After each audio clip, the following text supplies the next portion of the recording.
The title of the project is The Lost Paintings, A Prelude to Return.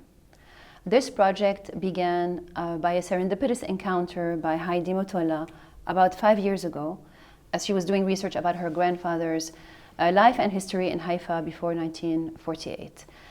In her findings, she learned that her grandfather and my grandfather had a friendship relationship, and they were both artists also working together and painting together in the 40s in Haifa. My grandfather was born in Egypt to a Jewish family who immigrated to Palestine in the 30s. And in his youth, he was 15 years old when they arrived there. And in the late 30s, early 40s, he started to be interested in art. And they had this group of artists actually that used to meet at his place for together paint and draw. And one of the names that he would mention was Morun Tomb. And he always mentioned him as a specifically good aquarelle painter. And it was a mixed group of Jewish and Palestinian artists, which was something that intrigued me in my research as well. And this is why I researched a little bit more about Morun Tomb, and I found out that in the 40s, that after 48, after the Palestinian Nakba, he continued his life and his painting in Lebanon. So I assume that, like the fate of over 90% of Palestinian residents of Haifa, was also that he was also expelled and ended up in Lebanon. And this is when, in my research, I found also the name Joel Tom that was connected to an exhibition that took place in Boston of 3 generations of the Tom family. And this was the first contact. So I messaged her on Facebook saying, I think our grandfathers knew each other or something like that. And once this connection was created, I learned more from Joelle about her grandfather, which confirmed also the fact that he was expelled to Lebanon, where he was partly from also, so he was Palestinian Lebanese. And that the family didn't have a lot of information and lots of art from before 48. So he continued painting until the 80s.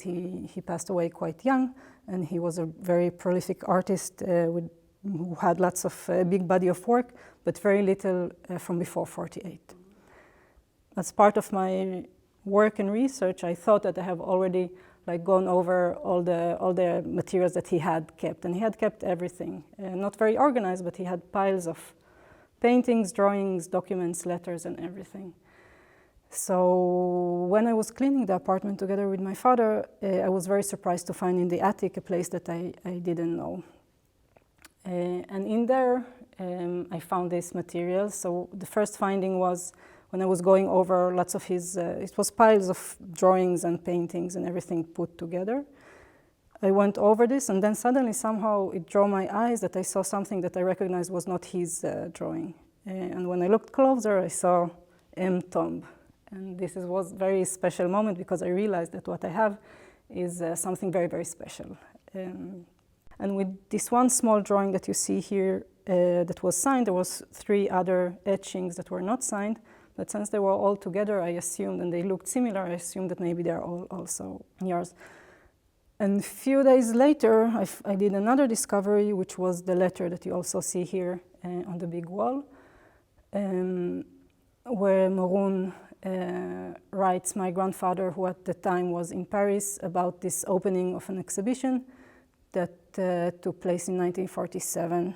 And the exhibition was opened on November 29, 1947, which was also exactly the same day when the UN announced the partition plan of Palestine. So very historical moment.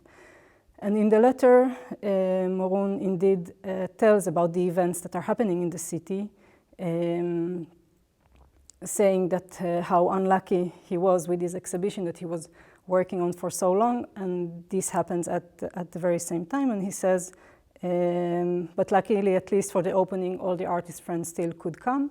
But from the next day on, everything changes in the city. So there is death in every corner. The city is divided to 2 parts, and you cannot cross from one side to another. And maybe the sentence that was the most like felt like A knife. a knife to the stomach, to the heart, was when he says, from this date, so the day of the partition, we became enemies. And I think for me it was the first time that I really felt something much closer to the events, because it was To the reality. your grandfather's handwriting, writing the letter in January 48. So just when the events are happening. So it was very emotional, still very emotional letter each time that I read it. And he's writing this letter describing the opening and the exhibition, and also sending him the invitation because he couldn't come. So he sends the invitation and the list of 53 paintings, oil paintings that he had in that exhibition. Like having this letter, having these 53 titles of a painter living in Palestine those years, all the titles for me, it was like a way to imagine how he imagined. How he saw the world. Yeah. Mm-hmm. Mm-hmm. And we know that everything was lost, so it was also, so this idea of loss, together with the little materials that we have, were, like, for me, the starting point of the idea for this project. So then Heidi met me in Haifa, told me the whole story, and then she told me that the idea of the exhibition is to have 53 artists, to invite 53 artists, because we have the 53 title that each artist will interpret or reimagine or rethink of what was lost in the exhibition of Maroon Tomb.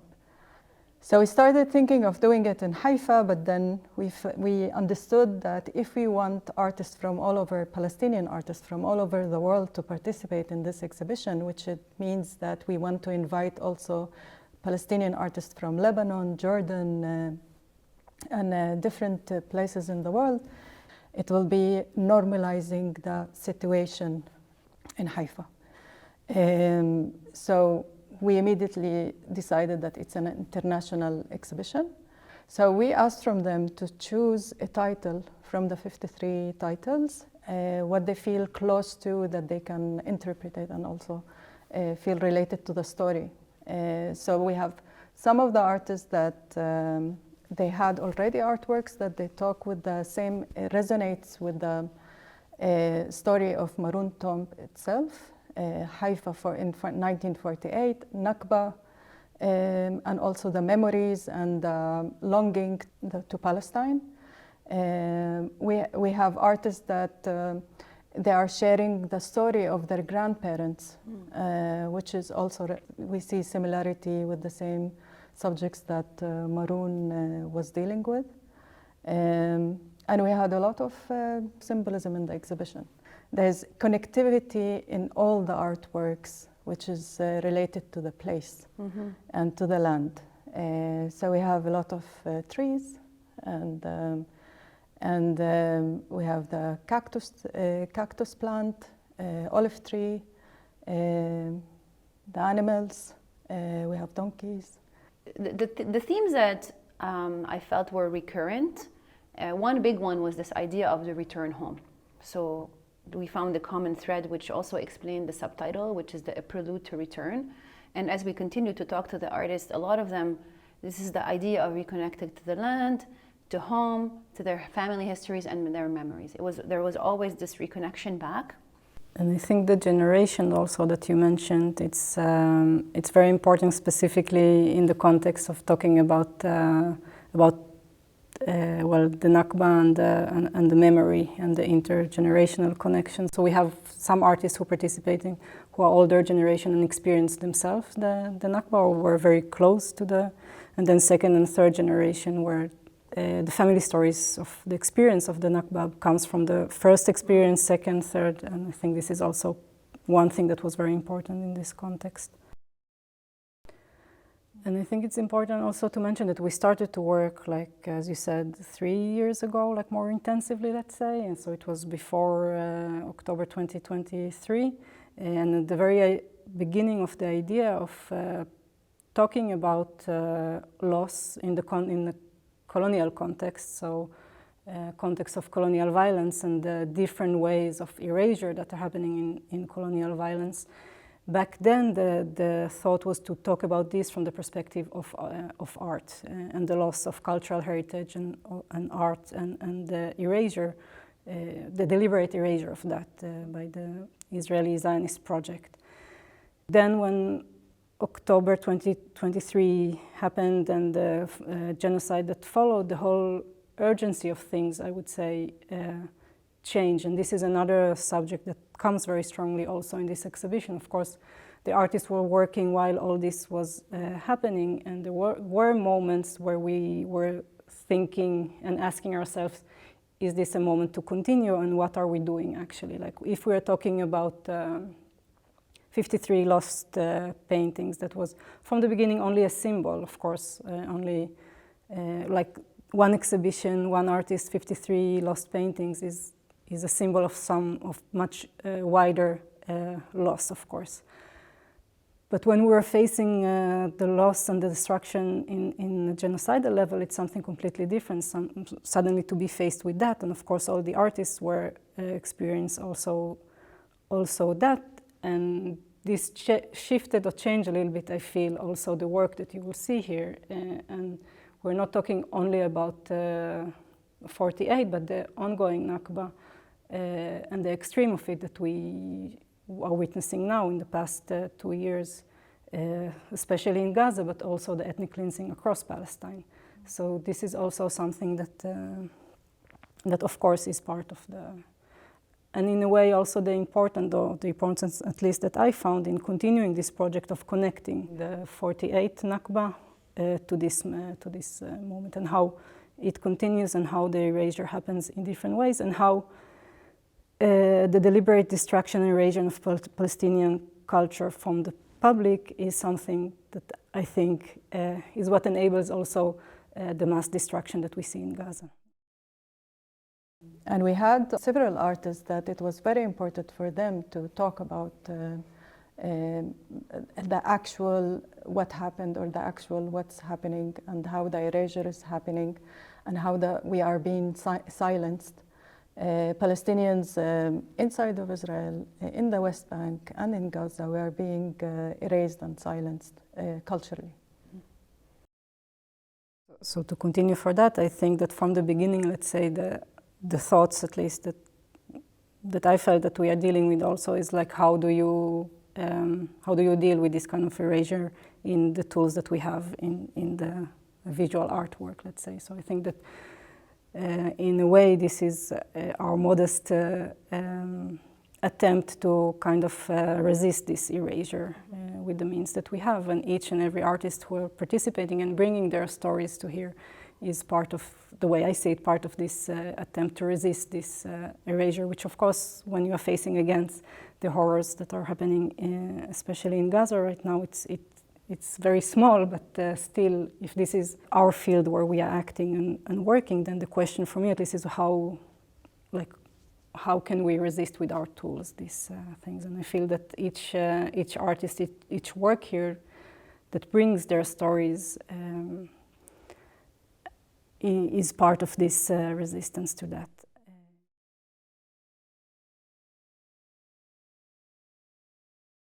This whole process of the lost paintings, everybody was asking us in the beginning, where are the paintings? Are they really all lost? Do you have any idea where they might be? So we know from the letter that Maroon Tom sold 16.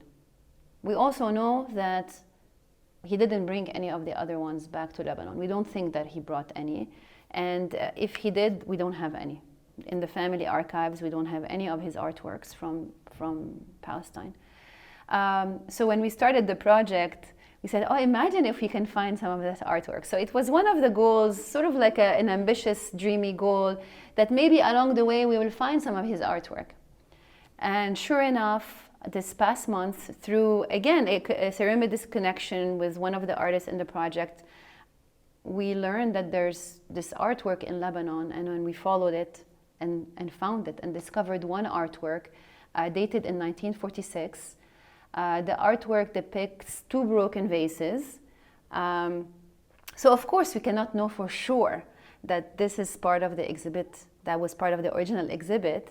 But even though we found an artwork from the 40s, and it's completely relevant to the story of what was lost and what we could have found.